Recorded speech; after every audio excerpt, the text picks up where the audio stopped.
Selamat pagi buat kita semua. Ya, tema yang diberikan kepada saya itu adalah anak manusia bagi segala bangsa, Bapak Ibu ya. Anak manusia bagi segala bangsa.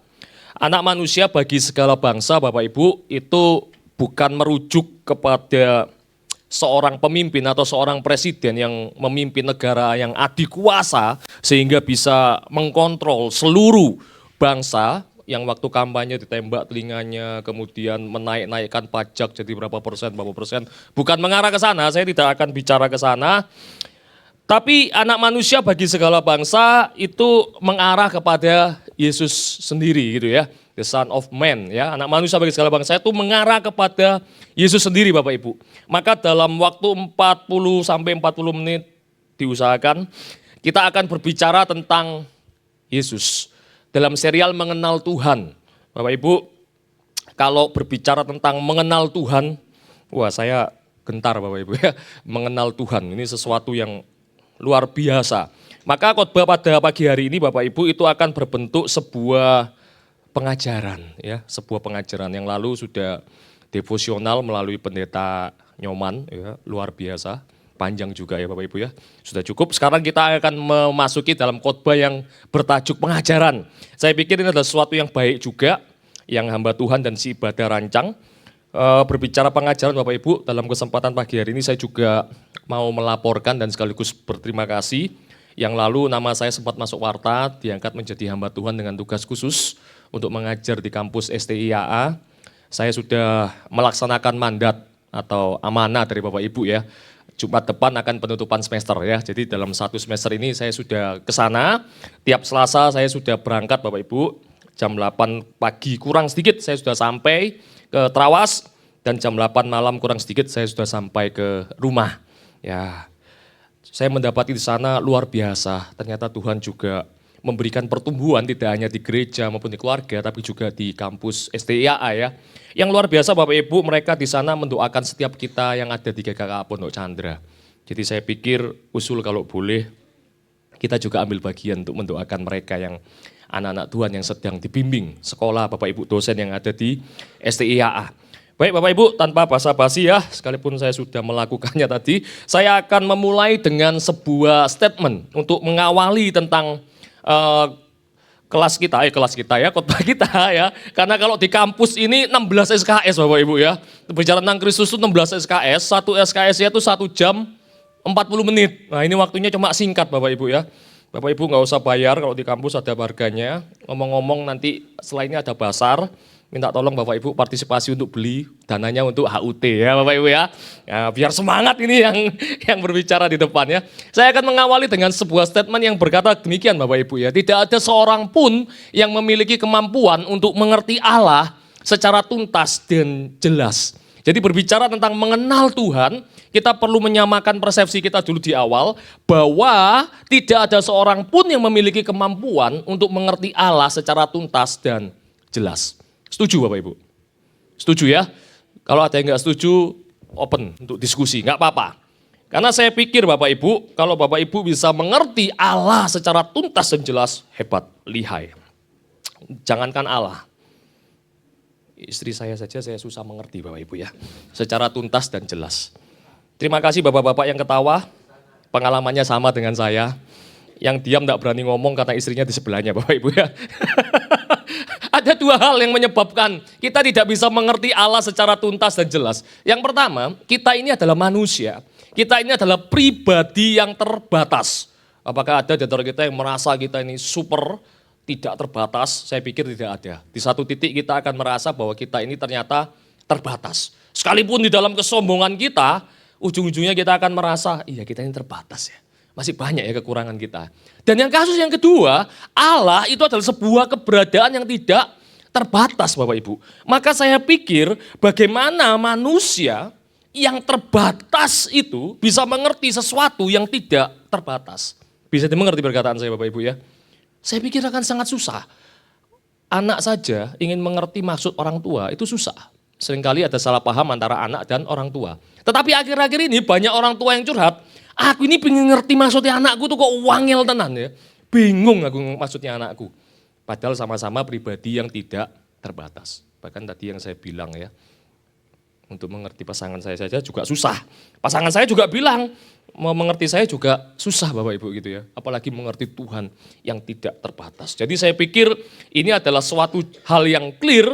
Maka apa yang bisa kita simpulkan? Yang kita bisa simpulkan Bapak Ibu bahwa kita manusia itu akan dapat mengetahui tentang Allah sejauh mana Allah menyatakan dirinya kepada kita. Maka sejauh itu kita bisa mengerti tentang Allah. Gitu ya. Nah, Allah menyatakan dirinya melalui apa sih? Yang pertama, Allah itu menyatakan dirinya melalui alam semesta Bapak Ibu.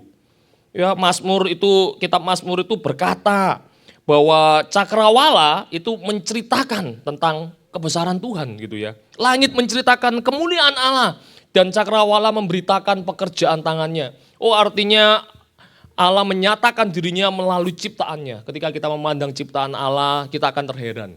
Siapa ya yang bisa membuat ini? Oh, tentunya adalah Tuhan. Kemudian Allah juga menyatakan dirinya melalui firman-Nya Bapak Ibu. Ya, melalui firman-Nya.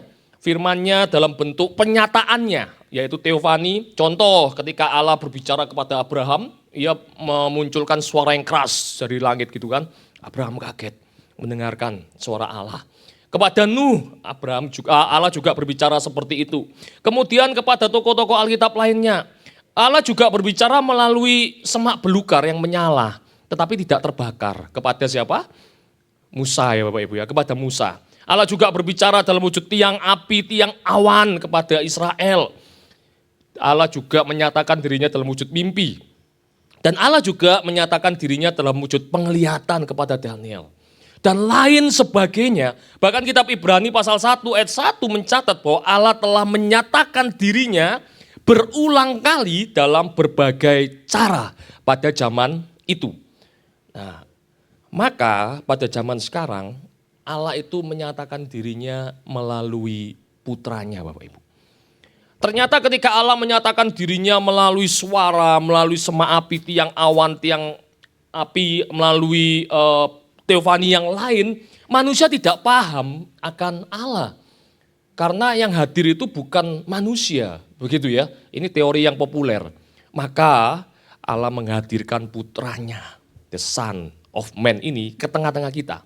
Dalam rupa manusia. Supaya ketika Allah menyatakan dirinya dalam rupa yang seperti kita, yang kita bisa lihat dengan mata kepala kita sendiri, yang kita bisa rasakan, maka manusia akan menjadi percaya, akan menjadi mengerti akan Allah. Sehingga Allah mengirimkan putranya, yaitu Yesus Kristus Bapak Ibu ya.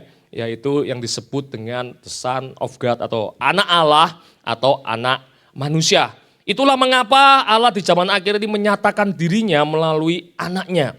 Bapak Ibu bisa membaca dalam Ibrani 1 ayat 2. Firman Allah itu yang tidak lain adalah anaknya itu Bapak Ibu telah menjadi manusia. Telah hadir dalam sejarah kehidupan manusia secara nyata.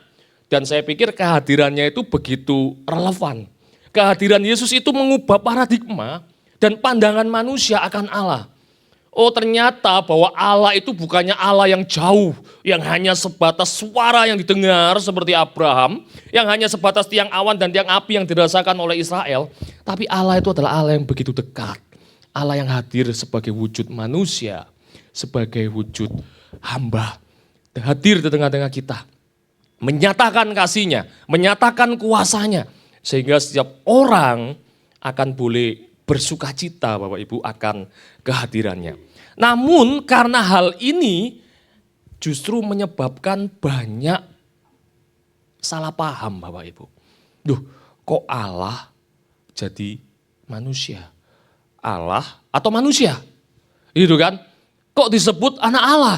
Kok disebut anak manusia? Maka izinkan saya bertanya Bapak Ibu. Siapa sih Yesus itu menurut Bapak Ibu? Yesus itu anaknya Allah atau anaknya manusia? Jangan jawab anaknya Maria, saya juga tahu Bapak Ibu ya. Pertanyaannya Yesus itu siapa sih? Anak Allah atau anak manusia? Ada yang mau menjawab Bapak Ibu? Firman-Nya. Terima kasih Pak, ini lolos kelas katekisasi kayaknya Pak itu ya. Pak Yudi ya. Kan kita banyak diserang karena ini kan berbicara tentang Yesus. Yesus itu anaknya Allah apa anaknya manusia?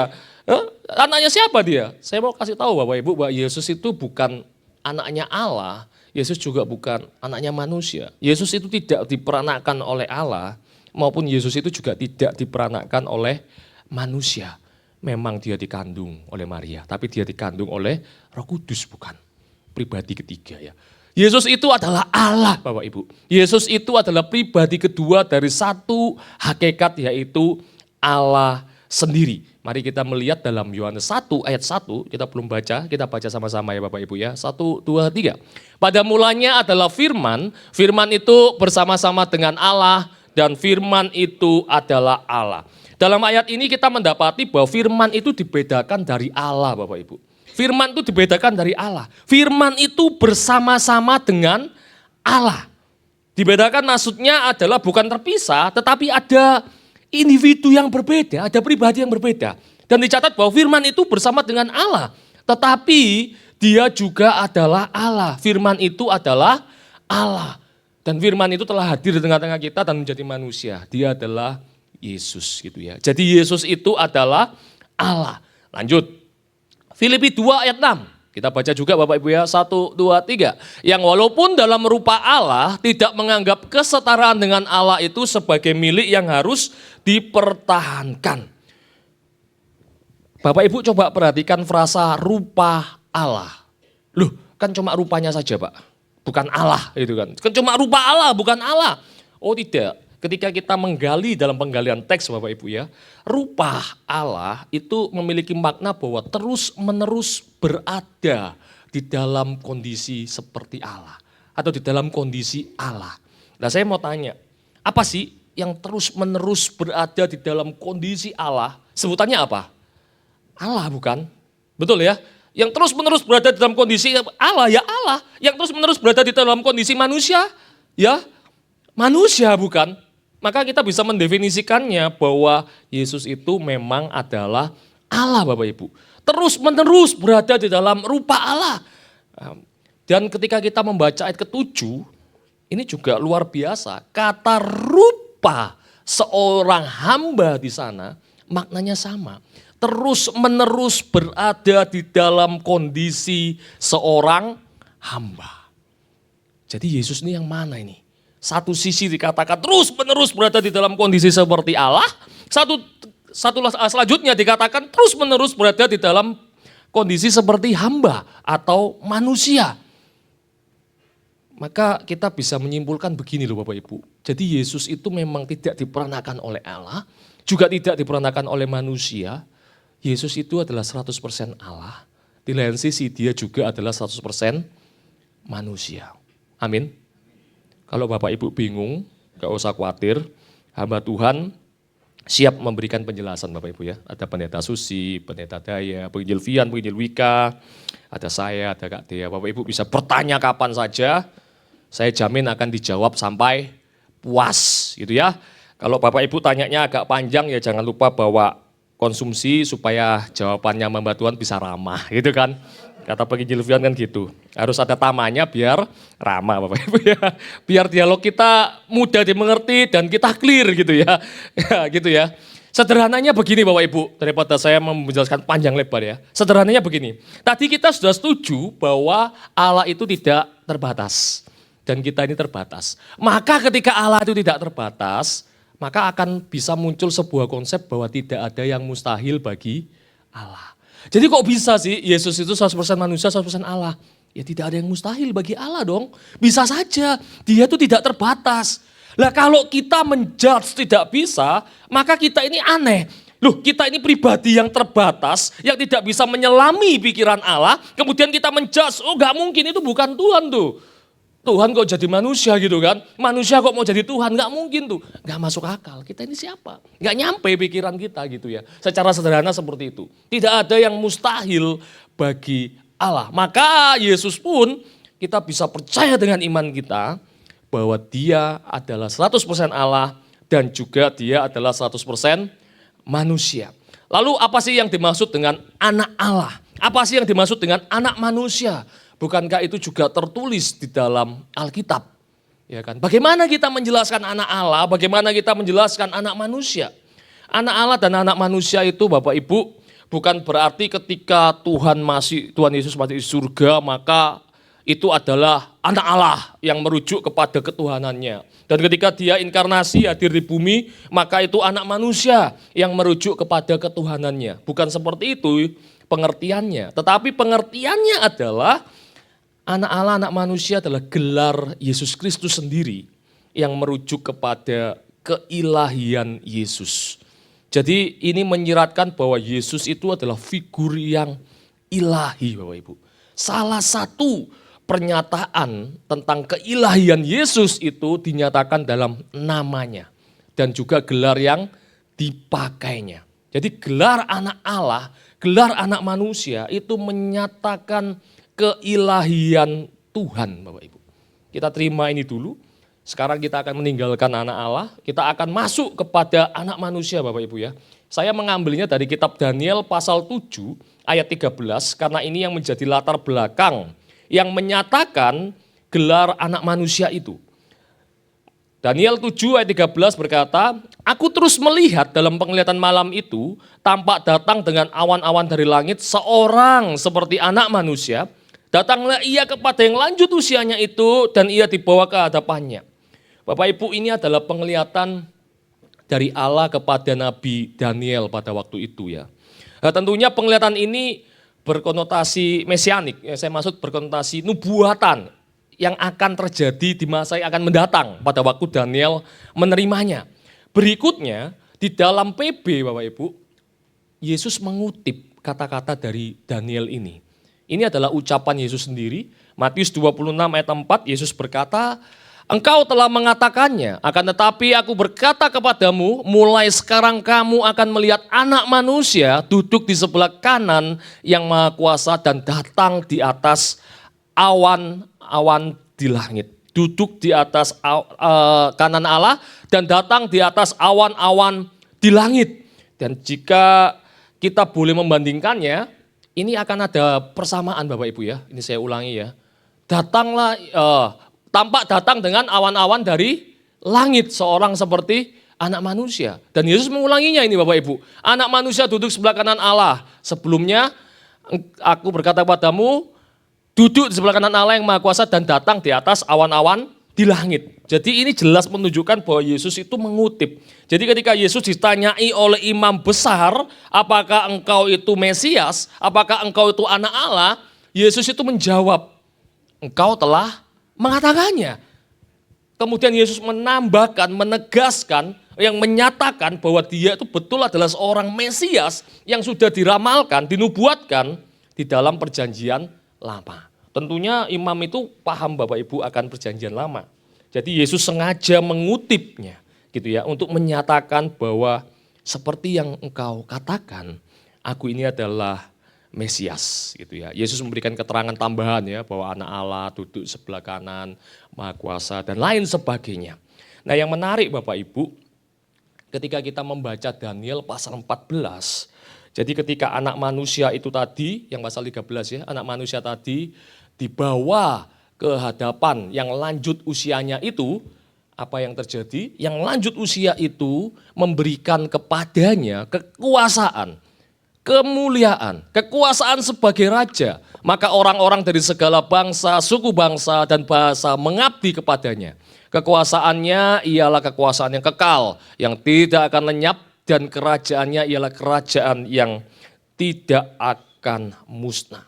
Yang lanjut usia itu yang ditafsirkan sebagai Allah Bapa itu memberikan segala kemuliaan, memberikan segala kekuasaan, kekuasaan sebagai raja, sehingga ia boleh memerintah segala bangsa, segala suku, dan segala bahasa itu boleh mengabdi kepadanya.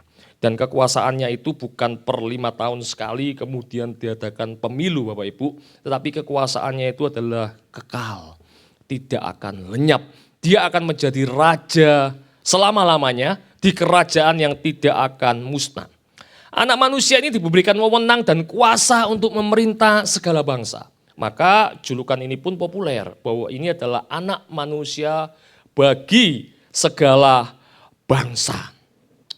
Sungguh menarik Bapak Ibu jemaat ketika kita melihat bahwa anak manusia itu ternyata adalah pribadi dari surga, dari atas, dari awan-awan, dari langit, yang turun ke dalam dunia ini, yang turun harusnya membawa sebuah misi, membawa sebuah status sebagai seorang yang berkuasa, sebagai seorang yang mulia, sebagai seorang raja atas suku, atas bangsa, atas bahasa. Tetapi apa yang didapati Bapak Ibu? Saya membayangkan ketika membaca kitab Daniel ini, bahwa nubuatan ini berkata akan ada anak manusia yang akan turun menjadi raja atas segala bangsa. Saya memikirkannya, saya membayangkannya anak manusia ini harusnya turun dan mengambil rupa seorang raja bukan? Karena dia jelas punya kemuliaan, dia jelas punya kekuasaan, dia jelas punya pemerintahan yang kekal. Maka harusnya dia mengambil wujud seorang raja yang besar, raja yang melebihi pemimpin dari negara yang adikuasa itu. Tapi apa yang terjadi Bapak Ibu? Apa yang didapati? Anak manusia yang mulia, yang berkuasa, raja atas segala bangsa, itu malah memilih hadir sebagai hamba. Filipi 2 ayat 7 yang tadi kita baca. Ia mengambil rupa seorang hamba. Hamba di dalam bahasa Ibrani itu adalah ebed. Ebed itu berarti budak Bapak Ibu. Budak itu berarti pelayan. Pelayan itu adalah seorang yang bekerja untuk keperluan orang lain. Untuk melaksanakan kehendak orang lain yang menjadi tuannya. Budak pada waktu itu, hamba pada waktu itu adalah gambaran status yang paling rendah. Titik terendah. Kalau status sosial, budak itu berada yang paling bawah. Dia nggak punya hak apa-apa Bapak Ibu. Dia sudah dibeli gitu ya oleh tuannya. Nggak punya hak apa-apa. Dan Yesus mengambil rupa yang demikian. Dia yang adalah anak manusia, yang seharusnya dengan status yang paling tinggi, raja di atas segala bangsa, suku dan bahasa, mengambil rupa manusia dengan status sosial yang paling bawah. Wah, ini luar biasa Bapak Ibu. Dan saya mau kasih tahu Bapak Ibu, Yesus melakukannya itu buat Anda dan saya. Ya, Yesus melakukan itu buat Anda dan saya. Dia bisa saja hadir sebagai rupa seorang raja yang langsung berkuasa, tapi dia memilih hadir sebagai rupa seorang hamba. Berikutnya, boleh seorang membacakan dalam Injil Markus pasal 10 ayat 45. Ya, boleh seorang ya, jemaat Bapak Ibu silakan membacakan untuk kita semua dalam Injil Markus pasal 10 ayat 45.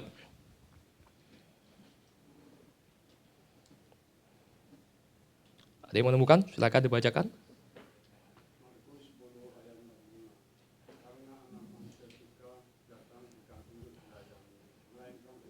Oke, stop dulu Pak Iwan, terima kasih. Karena anak manusia juga datang bukan untuk dilayani, melainkan untuk melayani. Anak manusia yang berkuasa tadi Bapak Ibu, yang mulia, yang menjadi raja atas segala bangsa, itu datang bukan untuk dilayani, melainkan untuk melayani. Oh, ini luar biasa Bapak Ibu. Kalau saya membayangkan dalam kehidupan saya yang misalnya punya otoritas, saya misalnya punya kekuasaan, maka ketika saya datang, saya harusnya disambut, saya harusnya dilayani. Beberapa waktu lalu viral di medsos, ada seorang pejabat yang ingin datang untuk menghadiri peresmian gitu ya. Dia turun mobil, ternyata di depan gedung gak ada yang nyambut. Apa yang terjadi? Masuk mobil lagi Bapak Ibu, dia pulang. Cie ngambek, baper. Gitu kalau manusia itu Bapak Ibu. Raja di atas segala raja, dia datang, gak ada yang nyambut. Yang nyambut malah tentara maut Herodes yang mengintai dia, mau membunuh dia bukan. Dan Yesus gak baper tuh gitu. Kalau kayak coba relevansikan dalam kehidupan pelayanan kita, wah kita bisa pelayanan sedikit sudah sombongnya setengah mati. Lupa bahwa orang yang seharusnya sombong itu malah menjadi hamba. Kita kayak sok menjadi bos gitu. Kamu kurang ini ya, kamu harus segini. Suaramu just terlalu serak-serak basah gitu. Padahal dia sendiri kalau nyanyi, becek gak karu-karuan kan gitu kan. Sukanya mengkritik sana sini bukan menjadi hamba. Terbentur sedikit, dikasih kritik sedikit. Ngambek, pindah. Bro, Tuhan itu, dia itu yang layak disembah, dia menjadi hamba, dia melayani. Kok kita ini maunya dilayani, tidak ada rendah dirinya sama sekali gitu ya, malah merasa tinggi sekali gitu kan. Merasa gak terima sana sini, merasa baper sana sini. Itu sangat ironi Bapak Ibu. Son of man, seorang yang penuh kemuliaan, seorang yang penuh kuasa. Seorang raja yang kaya, ia rela menjadi miskin, ia menjadi hamba, ia melayani. Dan ia hadir di tengah-tengah kita. Dengan kehadirannya, kita melihatnya, kita merasakannya. Dan seharusnya tidak ada alasan buat kita untuk tidak meneladaninya Bapak Ibu. Kenapa?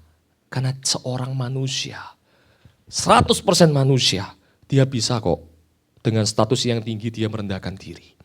100% manusia, dia bisa kok dengan statusnya sebagai raja yang seharusnya dilayani. Ia bisa kok melayani. Dan siapakah kita? Kenapa kita tidak bisa menjadi hamba? Kenapa kita tidak bisa melayani?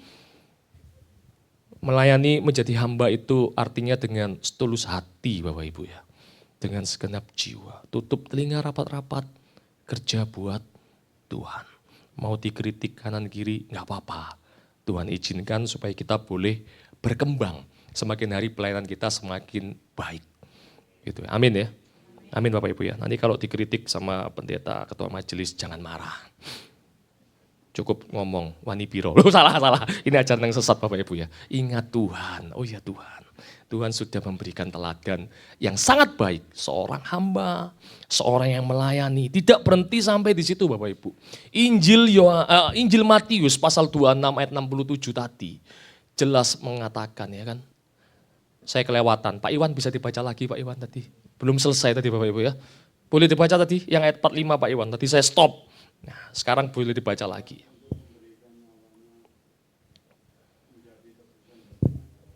Iya. Betul sekali.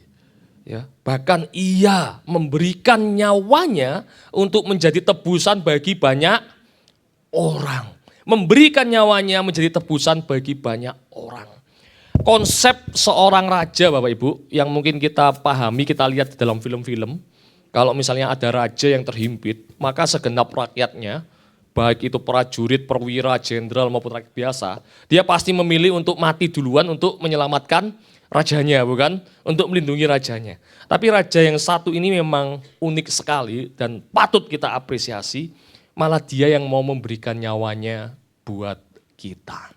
Dia yang memilih untuk menebus kita. Bukan untuk kita yang memberikan nyawanya bagi dia. Dan ini suatu hal yang luar biasa. Sesuatu hal yang mau saya bagikan kepada Bapak Ibu. Walaupun sangat sederhana, mungkin Bapak Ibu sering mendengarnya. Tapi pernahkah Bapak Ibu berpikir bahwa kenapa ia melakukan itu? Ia melakukan itu buat Anda dan saya Bapak Ibu. Amin. Ia melakukan itu buat Anda dan saya. Dan saya pikir kita sudah sepakat tadi. Siapakah kita? Kita itu begitu terbatas. Kalau bisa ada seorang pribadi yang tidak terbatas melakukan hal itu buat kita. Harusnya kita ini terkagum Bapak Ibu. Harusnya kita ini sangat bersyukur, kita ini tersungkur. Kemudian anak manusia itu juga datang. Bukan untuk menghakimi Bapak Ibu, melainkan dihakimi. Matius pasal 26 ayat 67 tadi yang sudah kita baca, ayat 64 tadi ya, yang sudah kita baca.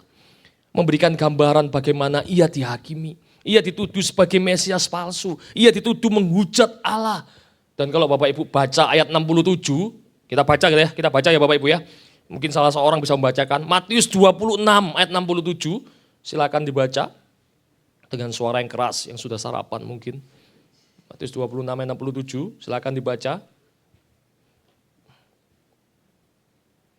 Matius 26 ayat 60. Lalu mereka meludahi mukanya dan meninjunya, orang-orang lain memukul dia. Ia diludahi Bapak Ibu. Ia ditinju, ia dipukul. Saya membayangkan kalau saya gak usah diludahi. Mungkin di kata-kata yang kasar sekali mungkin saya sudah sakit hati Bapak Ibu ya. Ya gak apa-apa, gak usah jadi melayanan gak apa-apa. Timbang mbok ilok-ilok no, gitu kan. Ya kan, gitu kan. Gak dibayar, mbok ilok-ilok no. Tapi ini diludahi, dipukul, ditinju. Dia juga nggak mundur tuh gitu loh. Dia juga nggak, balik aja ke surga, gak paten jadi manusia gitu. Enggak, Tuhan itu enggak begitu Bapak Ibu. Dia dihakimi, diludahi, dipukul, ditinju. Dia tetap konsisten. Dia tetap hadir untuk Anda dan saya. Saya rindu Bapak Ibu itu bisa membayangkan statusnya dia. Keberadaan yang tertinggi Bapak Ibu. Orang yang betul-betul mulia, berkuasa, raja di atas segala bangsa ini loh. Datang kepada rakyatnya sendiri, diludahi, dipukul, ditinju. Bapak Ibu bayangkan kalau Bapak Ibu itu menjadi dia. Itu sesuatu yang tidak mudah untuk dilakukan. Tetapi ia lakukan. Kenapa ia lakukan Bapak Ibu? Karena begitu besar kasihnya bukan buat kita. Karena begitu besar kasihnya buat kita. Cukup, itu alasannya. Ia melakukan itu untuk Anda dan saya Bapak Ibu. Dan selanjutnya Bapak Ibu, ia memilih untuk mengampuni. Ia memilih untuk tetap diam. Di akhir hidupnya ia berkata, Bapa ampunilah mereka karena mereka tidak tahu apa yang mereka perbuat. Dengan kata lain ia memilih untuk tetap mengasihi Anda dan saya Bapak Ibu. Ini adalah sebuah bekal dari seorang yang dinamakan The Son of Man. Sebuah teladan yang indah untuk kita. Yuk kita belajar Bapak Ibu, diri kita untuk bisa meneladani itu. Ketika Bapak Ibu mendapati di dalam kehidupan Bapak Ibu mungkin Bapak Ibu merasa sudah memberikan yang terbaik kemudian dilecehkan, diremehkan semama gitu ya, diludahi atau apa. Ingatlah ada pribadi yang jauh lebih tinggi daripada kita, jauh lebih mulia dari kita, sudah mengalaminya terlebih dahulu dan dia tidak menyerah. Dan dia ingin setiap kita itu juga tidak menyerah Bapak Ibu ya. Amin Bapak Ibu. Memang ini adalah salib yang harus kita pikul itu ya. Karena salib yang sudah ia pikul, sudah ia selesaikan Bapak Ibu. Cukup sudah yang Tuhan lakukan, yang Tuhan berikan bagi kita. Sekarang apa sih yang boleh kita lakukan? Saya akan masuk ke dalam slide terakhir Bapak Ibu, sekaligus yang menjadi aplikasi kita. Sederhana saja untuk meresponi kebenaran firman Tuhan, yaitu trust Jesus deeper, trust him deeper. Percayalah kepada Yesus lebih sungguh Bapak Ibu. Percayalah kepada Yesus lebih dalam. Percayalah kepadanya lebih sungguh-sungguh. Ini sepertinya sederhana tetapi mengandung makna yang luar biasa Bapak Ibu. Sesungguhnya manusia itu begitu sukar untuk percaya. Manusia itu memiliki konsep kalau saya mau berhasil dalam kehidupan ini maka saya akan berusaha lebih keras. Tiap hari berusaha lebih keras. Kalau jam kerja 8 jam belum bisa bikin kaya, saya mau bekerja 16 jam supaya kaya bukan? Seringkali kita berusaha mengandalkan kekuatan kita lebih keras, kekuatan kita lebih maksimal. Tetapi toh kita mendapati, kita juga sama-sama saja Bapak Ibu. Yang membuat itu semua adalah Tuhan Bapak Ibu. Yang memberikan engkau, Anda dan saya kekuatan. Yang memberikan engkau, Anda dan saya kehidupan. Yang memberikan engkau dan saya kemuliaan. Kelak yang akan kita terima itu adalah dari Yesus. Jadi kita harus kembali kepada Dia Bapak Ibu. Kita harus percaya kepada Dia lebih dalam. Oh dengan cara apa? Dengan cara kita membangun relasi dengan Tuhan. Yuk kita bangun relasi kita dengan Tuhan. Ya kan? Caranya gimana? Kita baca firman Tuhan setiap hari. Nggak ngerti, nggak apa-apa, baca aja. Doa minta bimbingan Roh Kudus, pasti kita akan mengerti. Yuk kita identifikasikan apa sih yang ada pada kita. Oh saya mampunya dalam keuangan, ya kita pakai itu untuk kemuliaan Tuhan. Oh saya kemampuannya adalah vokal saya, yuk kita pakai untuk kemuliaan Tuhan. Oh saya kemampuannya adalah saya punya banyak waktu, yuk kita pakai untuk menginjili itu butuh waktu. Kita pakai untuk menguatkan sesama kita, itu butuh waktu Bapak Ibu. Kita identifikasikan apa sih yang Tuhan sudah berikan buat saya. Dan apa sih yang bisa saya lakukan sebagai wujud saya mau hidup di dalam Tuhan. Trust him deeper itu bukan hanya percaya Bapak Ibu. Tapi benar-benar hidup, benar-benar tumbuh, benar-benar tinggal di dalam Tuhan. Injil Yohanes itu mengatakan Bapak Ibu, kalau engkau tidak tinggal di dalam aku yang adalah Yesus pokok anggur, maka engkau tidak akan bisa berbuah. Artinya kekuatan, kehidupan, kekayaan, kemampuan, nafas apapun yang kita miliki itu datangnya berasal dari Tuhan, dari the Son of Man itu. Dari Tuhan yang memberikan kepada kita. Jadi Bapak Ibu, sederhana saja dan singkat saja kelas kita pagi hari ini, ya kita harus percaya kepada Tuhan dengan segenap hati kita. Jangan mengkhianati Dia. Alkitab mencatat bahwa ada teman sehidup sematinya Dia, yaitu beberapa rasul, mengkhianati Dia. Yuk kita jangan seperti mereka. Kita melihat bagaimana anak Allah itu yang telah menderita untuk kita semua, mengasihi kita begitu besar, maka yuk kita lakukan bagian kita dengan sungguh-sungguh. Anak manusia itu berjanji akan menyertai kita sampai akhir zaman. Ia berjanji akan datang menjemput kita semua. Apa yang ia lakukan saat ini? Yang ia lakukan saat ini, ia sedang menyiapkan rumah untuk kita ya Bapak Ibu ya. Kalau Bapak Ibu mau pesen rumah 2 lantai, 3 lantai, telepon dia gitu ya. Gitu ya, karena dia lagi menyiapkan rumah memang untuk kita Bapak Ibu ya. Baik Bapak Ibu, terpujilah Tuhan.